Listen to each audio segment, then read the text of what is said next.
Aqui nós temos outras configurações, tá? Que é a 30435, utiliza orçamento, geralmente ela tem que estar marcada, né? Para utilizar o orçamento por controle. A 30164, que é a modelo de tela do orçamento, tem 4 modelos disponíveis, pode ser usado qualquer um deles, de acordo com o melhor modelo de negócio, o que mais se adequa ao modelo de negócio do cliente. Tá? Uma configuração interessante é essa sugerir colaborador no campo vendedor do orçamento integrado, tá? Quando está marcado, né? Quando tu cadastra lá o teu usuário vendedor e vincula um cliente para ele, né? Ele vai pegar aquele código de cliente e sugerir como vendedor quando tu criar um orçamento. E também no emissor de cupom, tá? Ele vai pegar o mesmo dado, tá? A 300.704 é o cliente sugestão do orçamento, também é interessante parametrizar. Geralmente a gente parametriza com o código do usuário consumidor, né? Que é NFCI, a maioria das vendas são de fato para consumidor não identificado mesmo, né? Então a gente já pode sugerir esse código quando for abrir a tela do orçamento ou mesmo do emissor de cupom. Tá? Tem uma outra aqui que é a 30398, né, que é buscar a empresa a informar CPF nos dados do cliente. Tá? O que essa configuração faz? Tá? Quando tu emitir uma nota NFCE, tá, e tu informar os dados de CPF do usuário lá, se o CPF estiver cadastrado no SIGAM, ele já vai buscar os dados desse usuário para a geração da NFCE e vai imprimir os dados de todo o endereço desse usuário no cupom fiscal também. Ela não é obrigatória, mas ela é interessante estar marcada. Tá? A 1416, na controlação de caixas, ela é obrigatória, tem que estar marcada. A 365, que é a 3065, que é o controle básico, pesquisa e orçamento, se tu quiser delimitar ela por usuário de caixa, por exemplo, né, quando os usuários só podem mexer nos controles pendentes, depois de aprovado, o usuário do caixa não pode mais alterar o orçamento, por exemplo, tu pode parametrizar por esta configuração aqui.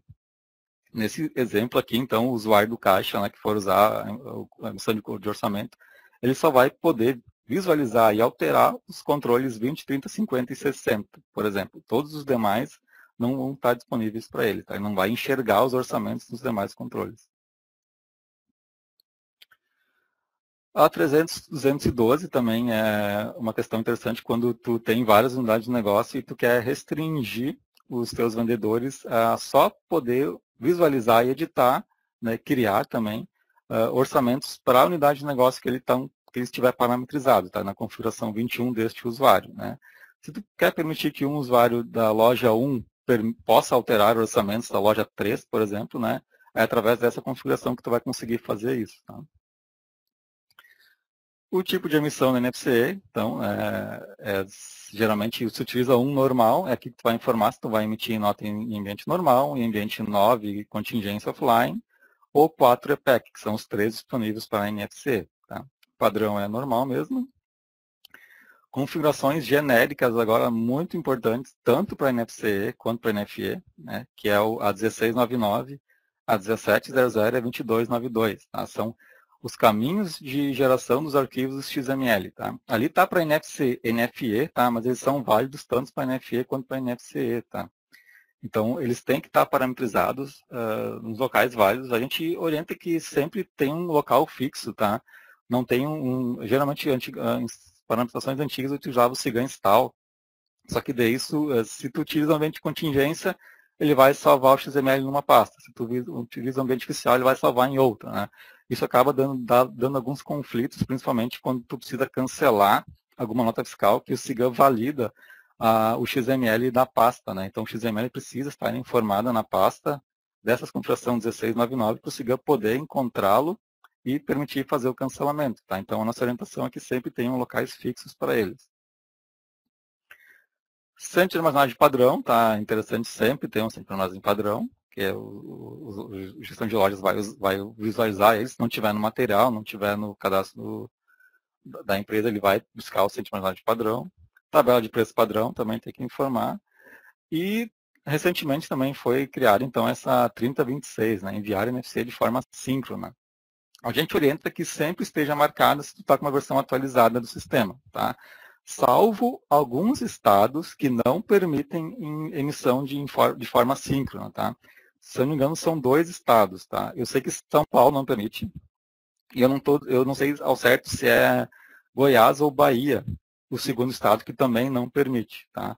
Mas para os demais, a gente sempre orienta que ela seja marcada, tá? Isso melhora o tempo de resposta também e diminui bastante as incidências de erros na emissão do cupom, tá? De o cidadão receber um retorno, ela poder ficar como nula e enviada, ou ficar como não enviada, né?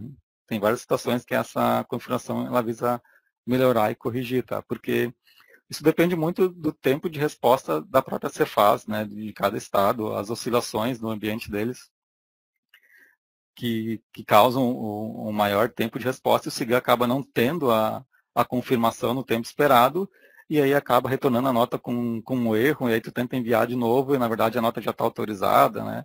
Então a gente sempre orienta marcar sempre que possível, tá? Sempre verifique antes se teu estado, se o estado de origem do cliente permite envio síncrono, tá?